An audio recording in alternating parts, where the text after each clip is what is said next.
Deep in the jungle of central Vietnam, there's a wonder of the world. Wow, that is amazing.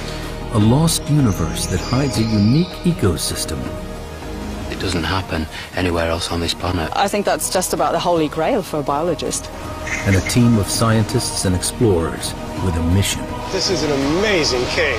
Look at that. Absolutely staggering. To investigate a record-breaking contender for the world's biggest cave. Wow.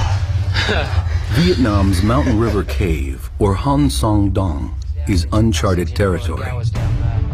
And next to no one has forged the depths of this monstrous cave. The team of pioneers is here to prove that this cave is the largest in the world. This is an absolutely amazing cave. It's huge. We're just in the entrance now. It's going to get so much bigger. That's amazing. Absolutely wonderful. This is definitely a once-in-a-lifetime opportunity. I'm so excited about being here. Practically the first person to set foot into the cave. It's a wonderful opportunity. In 2009, caver Jonathan Sims was one of the first humans ever to enter here. But deep into the long cave passage, he was stopped short by a forbidding rock face. Now he's back with caving expert and expedition leader Howard Limbert. He brings more advanced climbing equipment and a commitment to reach the top of the wall.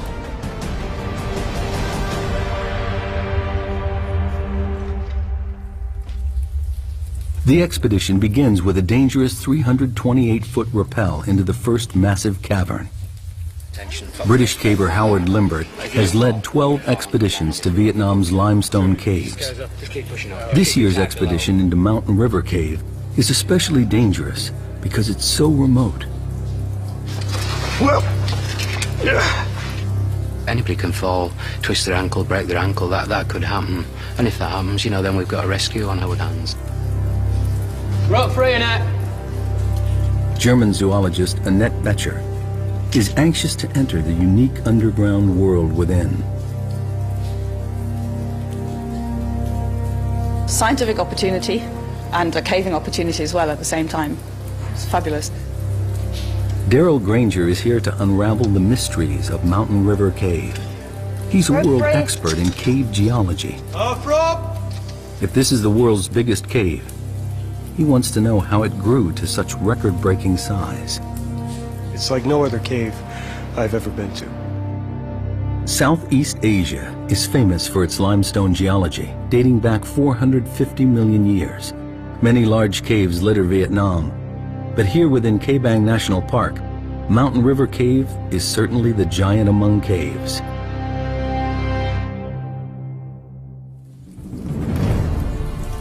In the 2009 expedition, Limbert and his team were only able to fully explore the first section of the cave.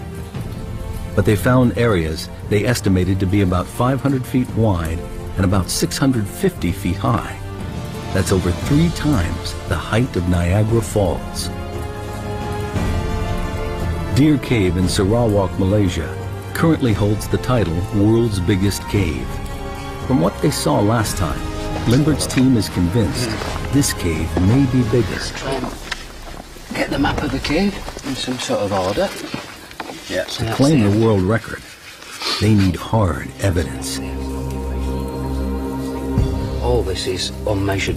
That's why we've got to survey it, to find, you know, just how big it is, whether it is the biggest cave in the world. We've got to do a serious survey.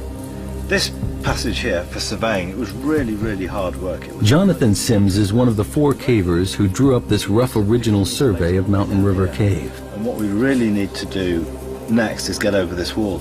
He knows the wall that defeated him back in 2009 is their biggest challenge. It's a dangerous obstacle to overcome. Made of loose calcite and mud, it stands at nearly 50 feet high. We just weren't expecting anything like that. Well, as well as that. Sims is determined that this trip will be a success. He won't fail twice. If they can climb this forbidding wall, he's convinced that the enormous cave continues on. And then there's a backup, there's this static sump which didn't look particularly potable. They estimate the wall is about 3 miles into the cave. From the 328-foot rappel at the entrance, it will take the team half a week to reach the final survey point at the Great Wall of Vietnam.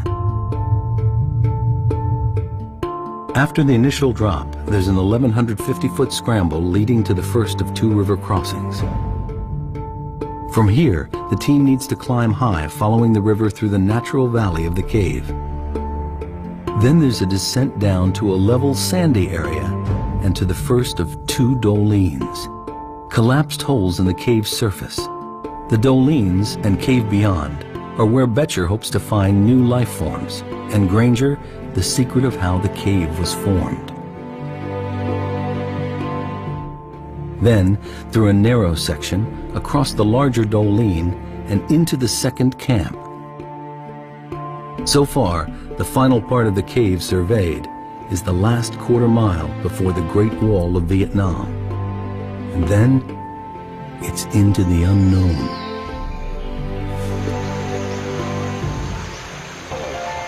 Limbrick's caving team has been exploring Vietnam caves since 1990. They picked the Ca Bang Massif for a very good reason. It's a huge limestone area with lots of water, ideal ingredients for cave formation. Where there's no limestone, the rivers are trapped within walls of non-soluble rocks, which hold the water in. But when it does find an exit, the results can be spectacular. The volume and power of the water help create these gigantic caves. Add a monsoon climate with heavy downpours feeding the many rivers here, and the chances of water carving out a colossal cave are even greater. So far, they've discovered 62 miles of caves, but none as epic as this. They suspect additional factors must be at work here. The team needs to navigate difficult, broken terrain to reach their first camp. They're nearly a third of a mile into the cave, with 65 feet to go before reaching a powerful river. This river runs like a main artery through the first part of the cave. At its lowest, 353 cubic feet of water pour by this point every second. It carved this enormous cave, and the team will have to navigate it twice. Limbrick leads the way. Oh, some evidence of a bit of water comes through here at times. Bit slippy on these. Yeah. Oh, I can see the river. Whoa! Look at this. This is our river crossing. Oh, then we're underwater. Yeah. Determined to move forward, they must cross the deep, threatening underground river. It's the last bit that looks a bit quick. So if I go up there and belay you, and then you can walk across there, and probably it looks like you've got to climb up in that crack there. Couple of bolts this side, couple of bolts the other.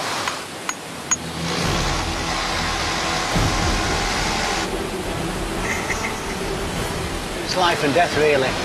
So, I mean, it has to be right. Worst case scenario, one of these pops, you've got to back up. That's why you've got to put, make it as safe as possible, really. In full flow, the river could sweep any one of the cavers off their feet. And if it floods, it could rise to life-threatening heights, cutting off their escape route. What's the forecast for the next few days? Well, the forecast is good, but you can never be absolutely confident.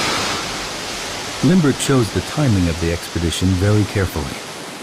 It's the end of the dry season, so the river is low. But any unexpected tropical downpour could cause the river to rise dramatically in just hours. Let's do it! Right, guys, you can start crossing.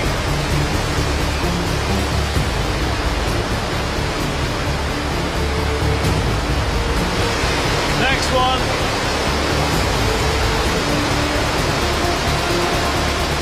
The most important thing is that you don't allow the river to sweep you away, because there's a load of rapids just down there, and we're not really quite sure exactly what's in the river beyond that, because we haven't seen it all the way. And there could be all sorts of very sharp rocks and all that kind of thing. And the last thing you want is to get swept down the river, because it could be serious injury or even life-threatening. I'm actually quite nervous about river crossings because I'm quite a slight build, and I've been in flooding caves before where when you put your hands on something, your legs just get swept away from underneath you and you can't get them back down on to get footing. It is actually really, really dangerous.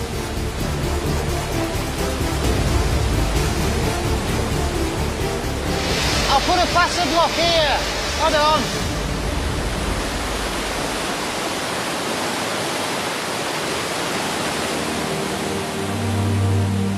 A major obstacle conquered. Daryl Granger can now start to really look around. You can see big formations, big stalagmites over there. Check that one out. This is an amazing cave. We came down those big slopes, we've come through the rocks, and we finally made it down to river level. So now we can set up camp here. We can start thinking about what we want to do next in this cave. The Titanic cave is theirs to explore. What is it that makes a cave so big? There's a lot of stories that we can learn from this cave.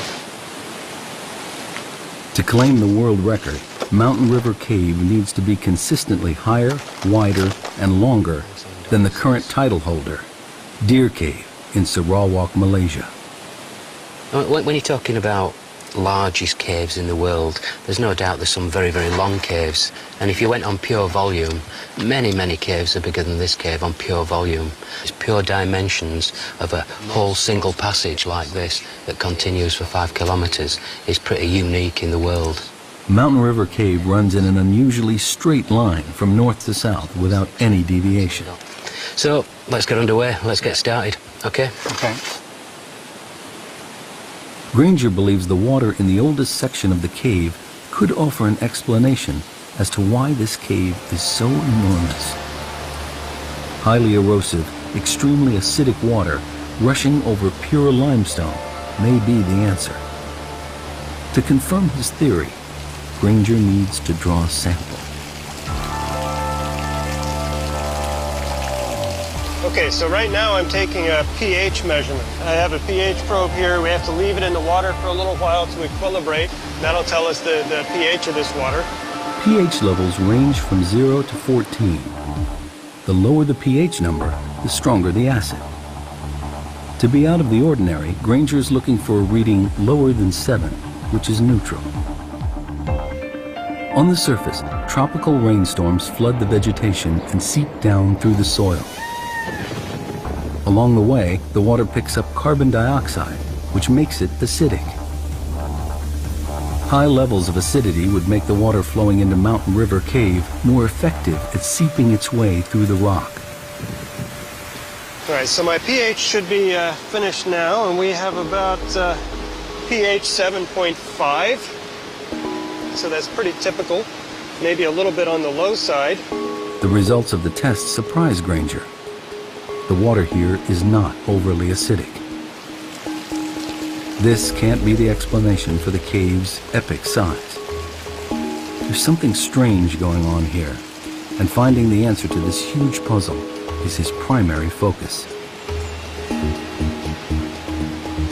Granger needs to dig deeper. The explanation could lie in the river's efficiency at eroding the limestone. To test this theory, he measures how much dissolved calcium carbonate there is in the water. This will tell him how much rock erodes daily. I'm going to add some acid in here until the liquid turns yellow. And then the way this kit works, I can just read off from the syringe how much calcite is in this water. One more drop. So now it's yellow. Okay, we only have about 62 milligrams per liter. This means that every 1,000 gallons of water that passes by here carries 8 ounces of dissolved rock, about the size of a baseball each second. It sounds like a staggering amount, but for a cave of this size, it amounts to nothing. Like the pH level, the calcium carbonate result is ordinary and unexceptional. It's exactly the result a geologist might expect to find in any limestone cave river. These results don't help Granger understand why this cave is such a monster. The answers must lie deeper within the cave. Howard Limbert's team is a third of a mile into Mountain River Cave. They have food for 6 days, enough to get to the Great Wall of Vietnam and back. The team sets up camp. Rehydrating and replacing lost calories has to be carefully managed. Geomorphologist Dr. Hugh Nguyen and biologist Dr. Tai Nguyen of Hanoi University also join Limbert on the expedition. Hopefully the other porters will take all the other bags to our underground camp. This is a great trip. It's an amazing group. And everybody has pulled more than their weight. Annette Betcher goes deeper and further into the cave, looking for life. And like Granger, she's getting frustrated in her search. She is here to find undiscovered species, but so far only sees a barren landscape. It's a bit of a shame. I had great expectations, but with the wet flooding, I had to rethink basically my approach. The team is exhausted and settles down for their first night inside the cave. The next morning, they continue over half a mile further.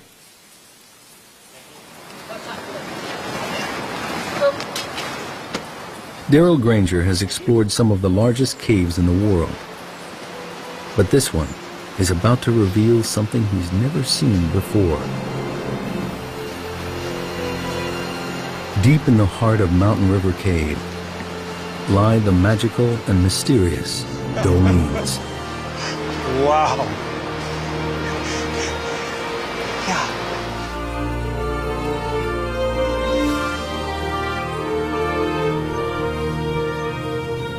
Here, the cave roof has collapsed inwards, allowing sunlight to flood in, connecting above and below ground with the vital ingredients of life, water and light. Man, this is the world's biggest cave. The rest of this stuff is just building up to it. That is amazing. That's 1.5 kilometers away. That is huge.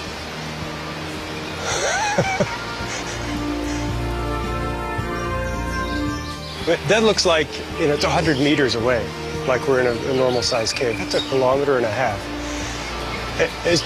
It's hard to even imagine how big that passage is. Here, a unique mini jungle has taken root, 1/4 mile below the surface of the earth.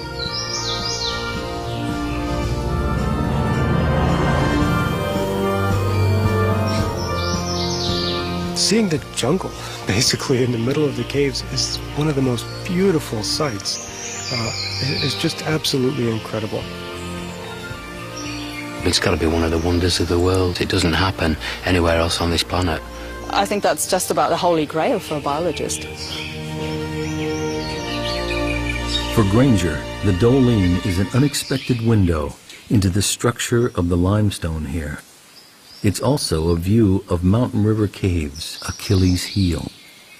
This is a good example of a special type of doline. This is a collapsed doline.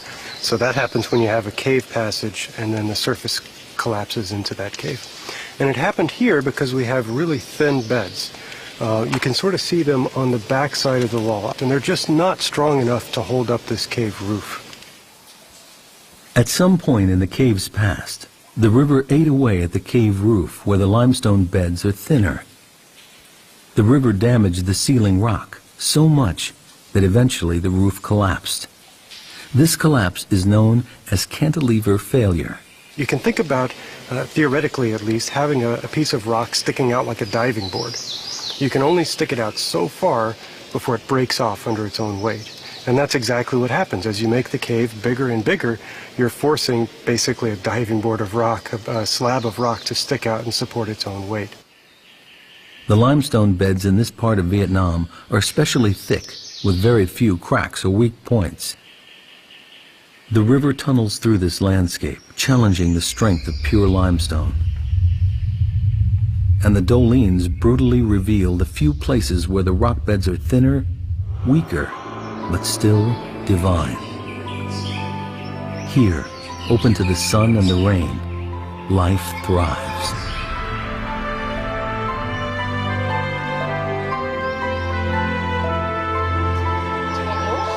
Dr. Tai Nguyen and Annette Betcher are the first to climb into the undergrowth. She's eager to tap into Nguyen's expertise in rainforest plant species to figure out how this subterranean wonderland compares with the surface. After disappointments in the first part of the cave, the Doline fulfills Betcher's expectations. Here is an area rich with life, a unique and unexplored ecosystem.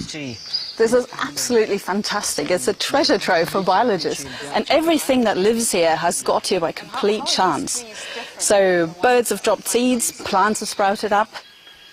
This species outside is evergreen. Okay. Just, right. But here it's fall down the leaf in the winter, I think so. Okay, so you think it's evergreen outside, but it's deciduous in here. And so the young leaves are those, the red leaves? Are those young leaves? Okay, right. Betcher had hoped to find new species of plants, evolved to flourish in this strange underground world. But Nguyen doesn't see examples of unique evolution. Instead, he thinks the plants in the Doline are showing extreme adaptation. It's a process known to biologists as phenotypic plasticity. In particular in plants, their outer form is very variable. They can adapt themselves very much to their environment. So there could be two plants that are perfectly the same species, have the same DNA, but because they're in a different environment, they actually look quite different. That's the plasticity bit. So I think we're seeing an example of spectacular phenotypic plasticity. Unique adaptations appear throughout the Doline. In the tropics, trees are usually evergreen due to the absence of seasons. But down here, they're deciduous, with sparse foliage and narrow trunks. Dr. Nguyen theorizes that this is how the trees adapt to the comparative lack of water and shortage of light.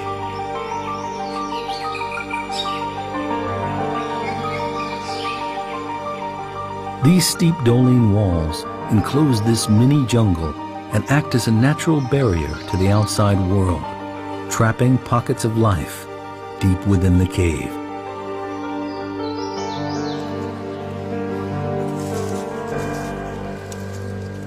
Betcher looks for soil thick enough to lay some surface traps. Alcohol will preserve any creatures that venture in. Now she must try to find any signs of life in the dark cave. But so far, the chance of finding anything of significance doesn't look good. Could the acidic water that created this cave also be destroying all life within? In the wet, active part of Mountain River Cave, Daryl Granger discovers a clue as to why the apparently very ordinary water here has carved out such an extraordinary cave. He's got a hunch that the speed of the water at peak flood could be the key factor. Here, what we see are little scallops that are carved in the wall. They're dissolved in the wall by water as it passes by. He expects to find evidence that the water runs through here at a great speed. The faster the water goes by, the smaller the scallops. So if we see big, giant scallops, they can be, up to 1 meter across. That's very, very slow-moving water. Here, they're about the size, they're about 1 inch across, a couple of centimeters across. From the size of the scallops, Granger can also figure out what's known as the Reynolds number, a crucial measurement that tells him how turbulent the water is. Like the acidity test earlier, the findings here are very average and offer no clues as to why this cave grew so big.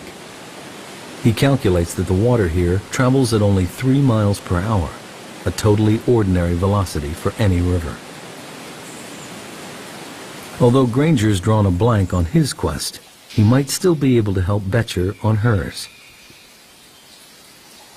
He considers the chronology of the cave's life. I think what happened is the first doline collapsed, and it's acting like a big dam right in the cave. Right. We passed that doline, and suddenly everything dries out. We don't see the becomes sand. more normal. Becomes more of a normal, less active cave. And that's where the wildlife comes in, because Right. if it doesn't get flooded out every 10 years or so, it has time to evolve. For Granger, the formula for how Mountain River Cave grew so big remains a mystery. This area has the right ingredients for a big cave.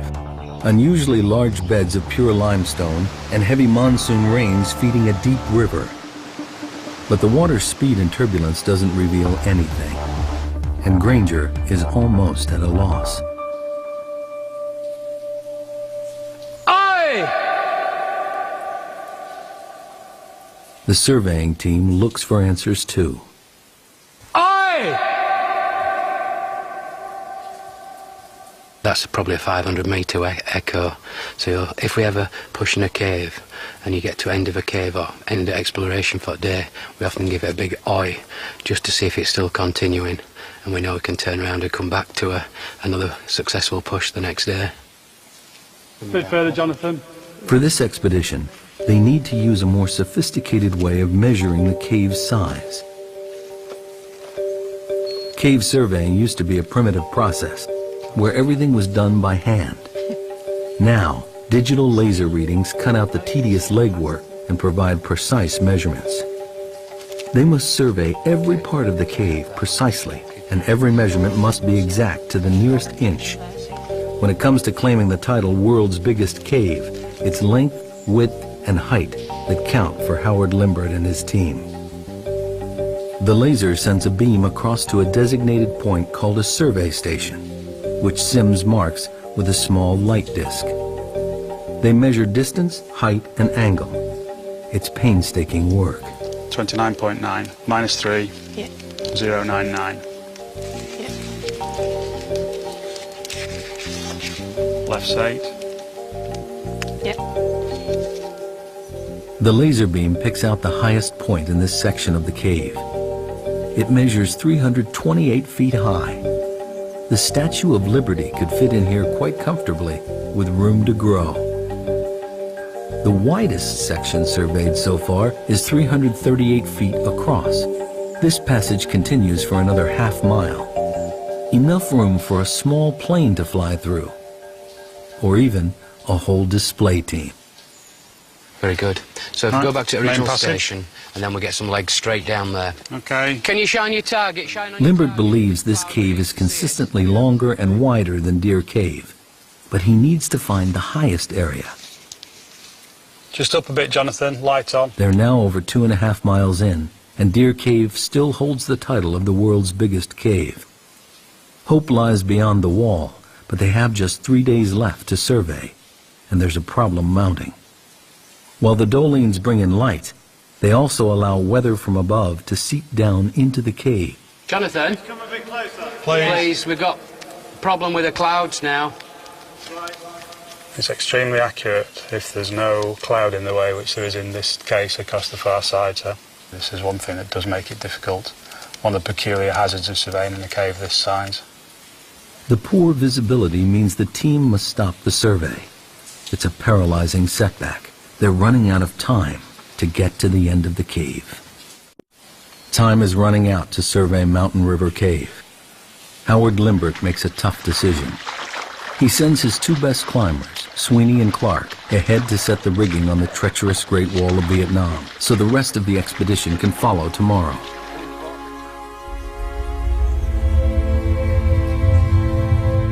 If they can't scale it, they may not finish the survey, and we'll never know just how big this cave really is.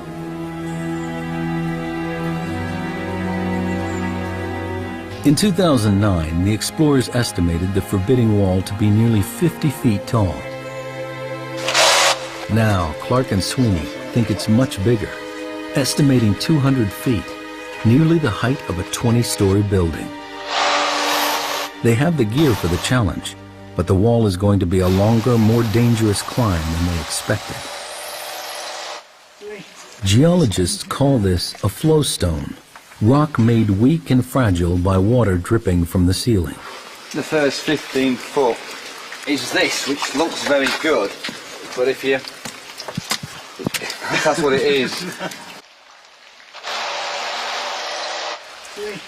This wall could be the mission's downfall. That's just mud and gravel, is that? Ouch. It soon becomes clear this cave is not going to give up its secrets without a fight.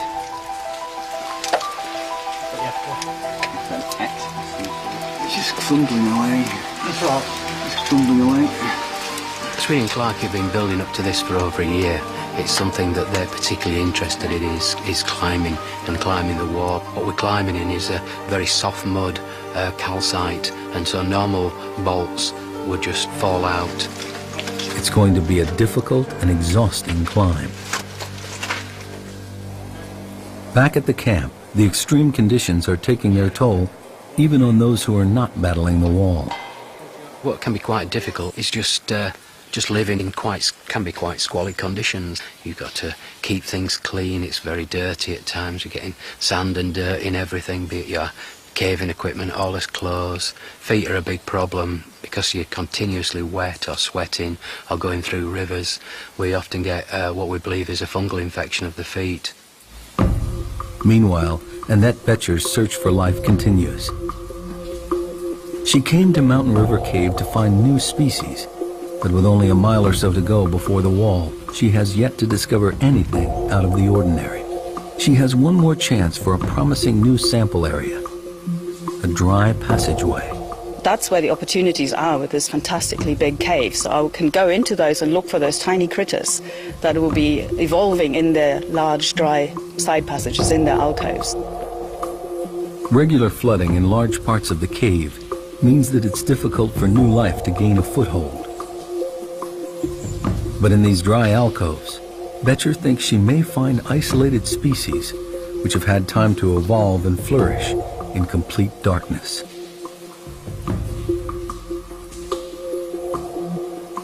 The smaller and more primitive the species, the better equipped it is to evolve quickly. Evolution takes a long time. If you have something like 2 or 3 generations a year, you can evolve at much greater speed.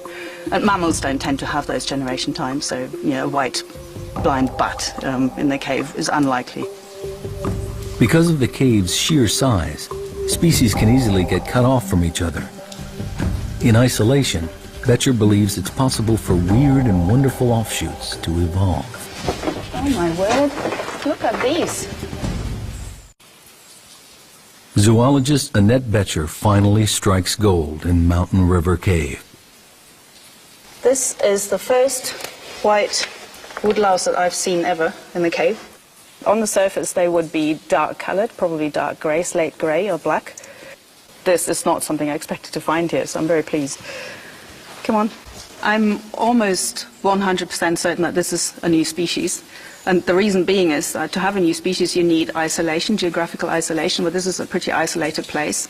They look different. There's nothing nearby that I've seen that's got no pigmentation.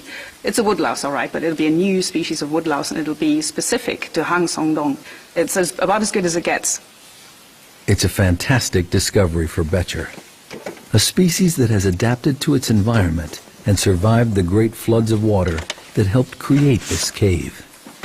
Well, there's absolutely no chance that anybody's ever seen these creatures before, and that's what really excites me. It's a wonderful discovery. The woodlouse is a clear sign for Betcher to what's happening here. In the cave, the key to adaptation is being able to keep up with the ever-changing environment, and the organisms that most successfully adjust to the prevailing conditions have a better chance of survival. When I set off, I had actually fairly low expectations, so finding the white woodlouse is much better than expected. I'm very excited about it. The woodlouse's evolutionary path has enabled them to survive and prosper in an environment never seen anywhere else. I would expect new cave species probably to be pigmentless, so looking white to us and be blind. I don't think that the woodlice we found are blind. They seem to have rudimentary eyes, and they can certainly sense light. So they are adapted to the cave environment. They just haven't gone the full way yet. So there's room for them to evolve more. And the next step would probably be for them to lose their eyesight. A once-in-a-lifetime breakthrough, Becher discovers new life within the Doline. A breakthrough in evolution attributed to the awesome scale of this lost world. Back at the camp, time is running out.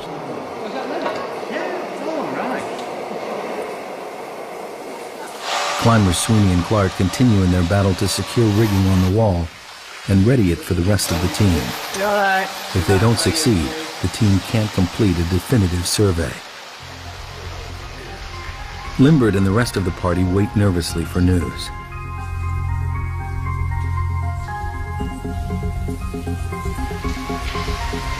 As time runs short, Darrell Granger is convinced he's near to cracking the geological puzzle of why this cave is so large.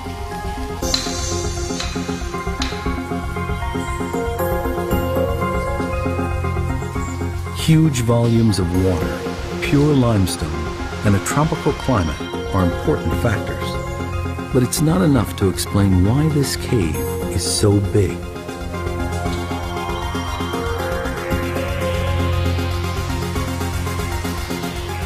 In a bid for answers, he returns to his maps of the region. So this is a digital elevation model. It shows the area that we're in, right in here. This is the Kabong National Park. Granger suspects the critical evidence lies in the cave's geography. He spots an old fault line on the map. It seems to mirror the underground route plotted by Mountain River Cave. This could be the answer he's looking for. You know, the real light bulb moment is when I saw the fault line, and then everything kind of clicked. What I noticed are these straight lines in here. They go due north and south, and remember the cave here goes north and south. And I realized we're right on that fault right there. That's exactly what formed this cave. There's that same fault right up there. Once, a river ran where Mountain River Cave exists today. There was a deep vertical crack in the Earth's crust, a fault. Eventually, the river water eroded the limestone and went deep underground. Once the water filled the fault and found the exit, the river started to erode the rock along the crack, and a gigantic cave was born. But there's another key factor. The fault was narrow. When the water began to carve this mega cave millions of years ago, the narrow shape of the fault fortified the cave. The reason the caves fall apart, the reason they break down, is often because they get too wide and the limestone roof can't support that long a length. Here, the straitjacket of the geological fault restricts the cave's width, reducing the possible risk of collapse and allowing the cave to continue to grow in a straight line. The fault is very vertical, and that has also influenced the cave development and helped turn it into what's probably the world's biggest cave. And that's because the walls are perfectly vertical. They're nearly vertical here. And so the cave is very, very tall. The 1,300-foot-high dolines show what happens when a cave weakens. Granger has every piece in place. Unusually thick pure limestone, a huge catchment area feeding a large river, an underground fault line, the right shape to contain a stable cave passage, and finally, a river on the limestone surface that made a cave at the first opportunity. A perfect formula to build a gigantic cave. The title of the world's biggest cave could rest on reaching the top of the Great Wall of Vietnam. But first, they need to know if Sweeney and Clark have managed to climb it. 2.5 miles in, Limbert finally gets the news he's been waiting for. His team has reached the top of the wall. The height or pitch is even more than anyone anticipated. Absolutely fantastic. The pitch is, well, we reckon it's something like 80 metres. We think we've used about 80 metres of rope. 80-metre pitch. 80 metres. Great news. Yeah, that's his main objective of this trip, is to get up that wall, and we've done it. This morning I was very doubtful we were going to do it. I thought we were going to be too tough, but they managed to get up. They've done a brilliant job. 80 metres is a big climb in those conditions. The good news brings speculation as to what lies beyond the wall. I'm not going to be surprised if that's the end of the cave.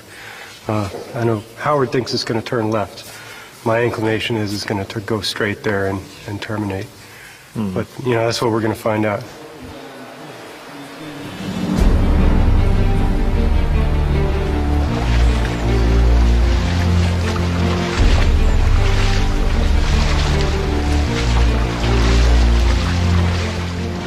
The final hurdle now awaits Limbert and his team as they push on to join Sweeney and Clark at the Great Wall of Vietnam. It took almost 2 days for those guys to bolt up there. It's very fragile rock, so you need to be very, very careful. They've done a great job. The greatest feeling was one of relief, which perhaps indicates how serious the climb it has been. You're standing up there and you're looking down and all this, and it's absolutely tremendous.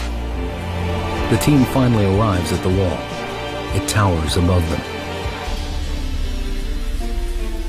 This is what they've been working for, their ultimate destination.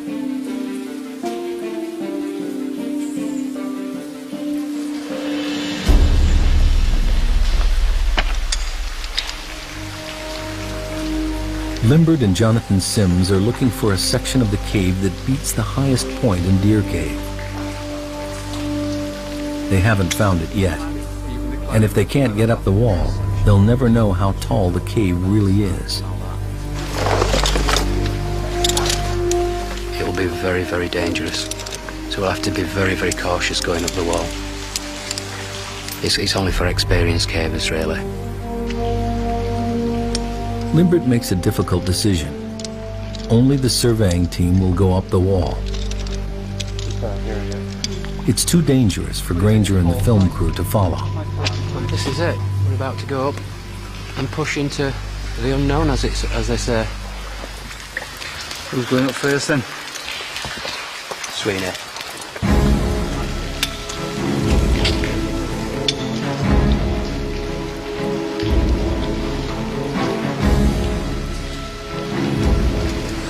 Ready to rock.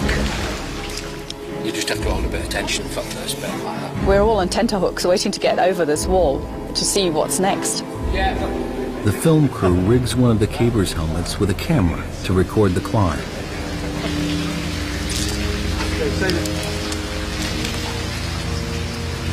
Left of it, down centre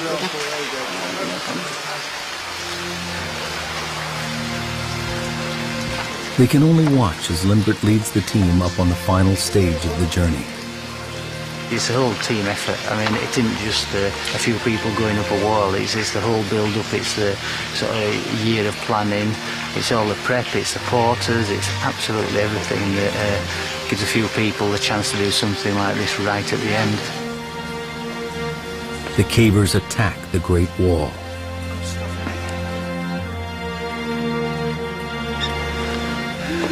Absolutely fantastic. It's something else, is it? Look at that. They have succeeded in the most difficult part of the expedition. The Great Wall of Vietnam. This huge flowstone, nearly the height of a 25-story building, is conquered at last. But the elation is quickly followed by disappointment. As Granger suspected, Mountain River Cave ends here. An exit to the outside jungle lies just 984 feet beyond the wall. With no more cave to survey, the team gathers the final measurements from the top of the wall to the ceiling. The highest point in Deer Cave is 574 feet. They've just climbed 236 feet up the wall and can now calculate the height of the whole passage. 45.8. Sims reads the final crucial measurements. 188. Can you just do the height of the passage there, Jonathan? Yep, it's massive. Absolutely huge. Absolutely huge. Finally, they get the readings they've been waiting for. It's 96.4. 96.4! That's incredible. Spot there, will you? Jesus. That's incredible. Altogether, the measurements show Mountain River Cave is the world's biggest, with the passage continuously higher, wider, and substantially longer than any other cave in the world. It's a fabulous cave, a really, really fabulous cave. Really enjoyed ourselves. We had a great time, we're having a really, really good time. It's just mind-blowing stuff, is this? It really is, and it just doesn't get much better. This has been a tremendous experience for me. I feel very lucky to have been invited on this trip to see the world's biggest cave and try to figure out the science behind this cave. Just very privileged and lucky to be along on this trip with Howard and his team.